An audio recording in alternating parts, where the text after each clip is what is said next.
has enough money to give everyone in the audience tonight $1 million.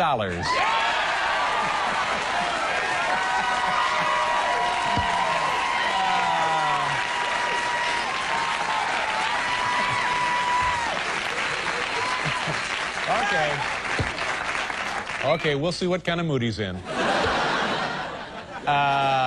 Ladies and gentlemen, please welcome the author of this book right here, Trump, The Art of the Deal, Donald Trump. Hi, Donald. Good to see you. Nice of you to stop by. Thank you, David. What were you like as a kid? What kind of childhood did you have?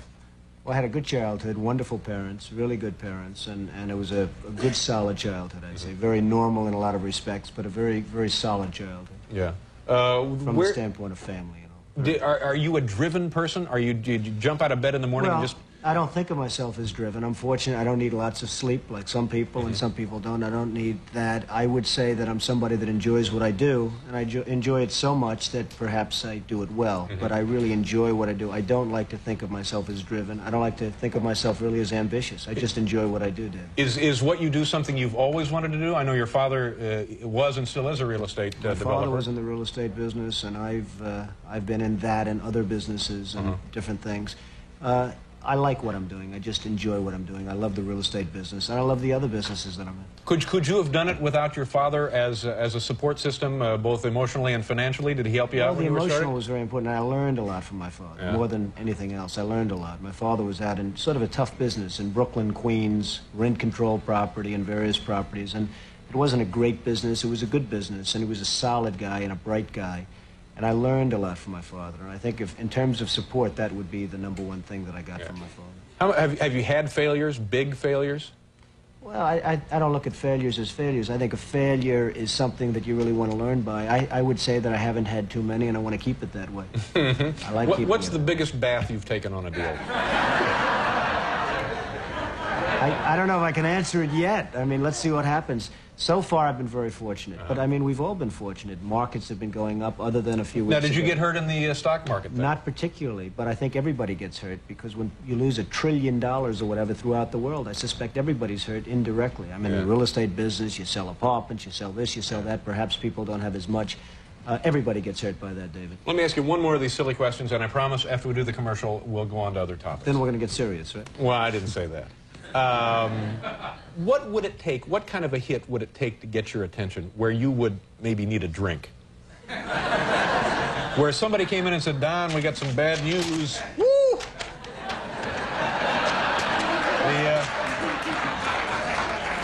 That's 7-Eleven in Akron. Well, what...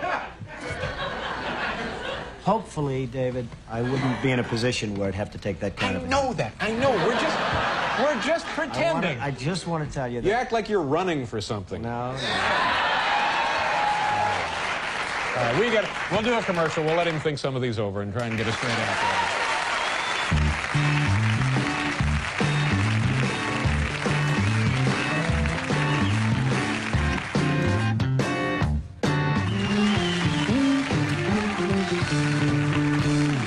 Okay, Donald Trump is here. You're on the cover of the new issue of People magazine. I don't know what I'm beating around the bush here. I don't know why you're being so goofy about this. It says on the cover, you're a billionaire. It does say that? Yeah. So when people says it, I would have to believe it. When people says that... What's the deal with you and Ed Koch? Is this an old irritation between the two of you, or is this something new? No, it's really not. Ed Koch is a man who I've liked at some points in terms of... I have no objection to Ed except for one thing. He's not a very capable or competent mayor. He's done a job. He's done a bad, as most of you New Yorkers would probably know, he's done a pretty bad job running New York, and that hurts me and it hurts everybody. And when I see somebody that's not competent and he's running something, and something that I have really a big stake in, it bothers me, and I do something about it. Are you speaking from a position of somebody who has a lot of really, really special interest in the city? No, it's not I do have a special interest. I have a special interest in New York. New York City is a hot city. It's a great city. It's the greatest city in the world, according to many, and according you're here, and we're also here. Right.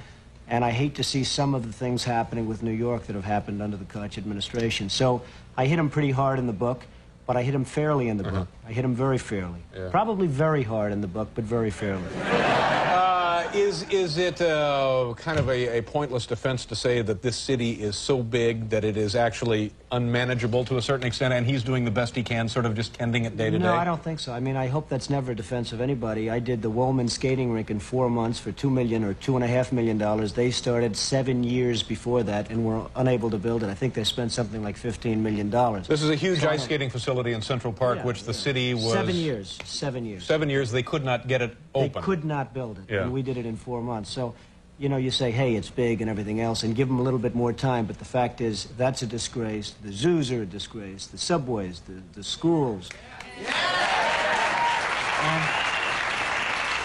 It's really, David, it's really management. It's management, it's competence, it's capability, it's just basic ability, and Ed Koch doesn't have it. Yeah, but you're speaking again from the over-the-fence in private enterprise. He's trying to run a municipal administration. It can be done. You think it could be done? Absolutely. By the right person, it could be done. Yeah.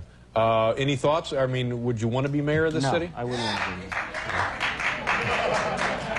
It'd run very well if I was mayor, but I would not want to be the mayor of New York. Is there something you do want? No, I just want to keep doing what I'm doing. I mean, Yeah. I'm on your show, your fantastic show. You're a star in my book. Everyone's talking about I know. I appreciate that. We wrote all about David in the big book. Now, that's another Pretty thing. surprised We to see came that. up to you that one afternoon, completely unannounced. We were in the lobby of the Trump Tower facility up the road there, and we just called up and said, can we come up and see Don? And they said, come on up. Absolutely. Thank you again. Oh, my gosh. Don, Dave Letterman, nice to see you. How are you? Nice seeing you. Nice. Would you like to come into the office? Yeah, let's go into the office. Because I need to talk to you about the heating in my building, Don.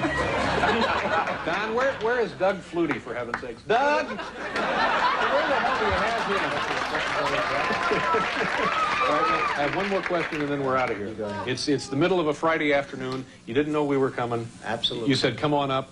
How busy can you be? I'm not busy. I have nothing to do. You know my truth? I have nothing to do. I wish I had more to do. What would you be doing if you I'll could go to do it? Louisville. You should. We'll do a couple of real estate deals in Louisville.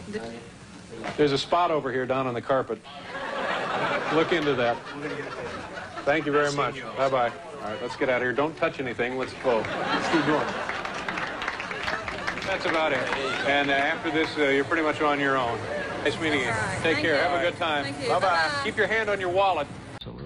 Now, how busy can you be? I'm not busy at But you all. were That was a lot of fun, by the way. Yeah, it Your was fun. coming up was a lot of fun. And I must say, I thought that was very gracious of you to do, because obviously you got a lot better things to do than goof around with me. You're right. Yeah. And what about are people trying to draft you to run for president up in New Hampshire? Well, I guess a lot of people want to see this country. It's a shame what's happening. Japan, Saudi Arabia, Kuwait, everybody's taking advantage of the United States. People know that if certain people are running a country, that it won't happen. I mean, when you look at Japan, not paying for the defense, we're defending Japan. We're losing billions and billions of dollars. We're fighting for AIDS help and for farmers and for this and that. And it's a shame. And the Japanese folks, who I respect greatly, but they're not treating us fairly. They're really not treating us fairly. Kuwait, Saudi Arabia, they're not paying us anything for the services we're rendering, and I think it's a disgrace. And I think people look at certain people, and maybe me, if I were in a position, this country, believe me, would not be ripped off like it is. And it is just being ripped off so badly by our so-called allies. Yeah. So that's a pretty strong statement. So now, are you saying I don't think it's that... strong. I think it's fair. And by the way, I have tremendous respect for the Japanese. I do a lot of business with the Japanese. And they smile about it, too. They know it. The country is losing billions and billions of dollars to Japan, and we can't afford to lose. And it's a shame. It's But a so shame now, what's are happening. you saying this by way of indicating that you could do it better, and you do intend to run for president at some No, point? I'm not going to run for president, but I think somebody... Now, could in do- 8 years, if you came back, would you have a different answer? In 4 years, I if you tend to came back? doubt it. I really tend Really? to doubt it. But I just think that there's so many ways that this country can straighten itself out, and we're not going about those ways. Cutting farm aid is not the appropriate thing. Cutting help for the homeless and help for the poor and welfare. Certain things can be done that really will mean big dollars to this country, and those things are not being done right now. Let me ask you one other question, because I know you have other appointments and stuff to get to. If you go to dinner and the bill is like, say, $25, how much of a tip would you throw down? Well, You know, the way I feel about tips, if somebody does a super job, Yeah. I give more than anyone. And if somebody does a lousy job, I probably give less than anybody. And that's the way I feel about life. Life should be, you should be rewarded for competence and capability and doing a job and having a smile on your face, maybe, if that's the case. And I'm a pretty good tipper when somebody's good, and I'm a pretty lousy tipper if somebody's not good. So that's the way it is. But, you know, sitting here listening to this stuff, it seems to me you are dying to get to some public platform to superimpose those feelings upon the American awareness. Well, maybe so, but I'm not. I would like to have the feelings known and let somebody else do it, and it can be done. If it's carried, if the ball's carried correctly, it can be done. Yeah, but if you want something done right, do it yourself. Here's the book. It's Trump, the Art of the Deal, and this is Donald Trump. Donald, thank you very much for coming out. We'll be right back.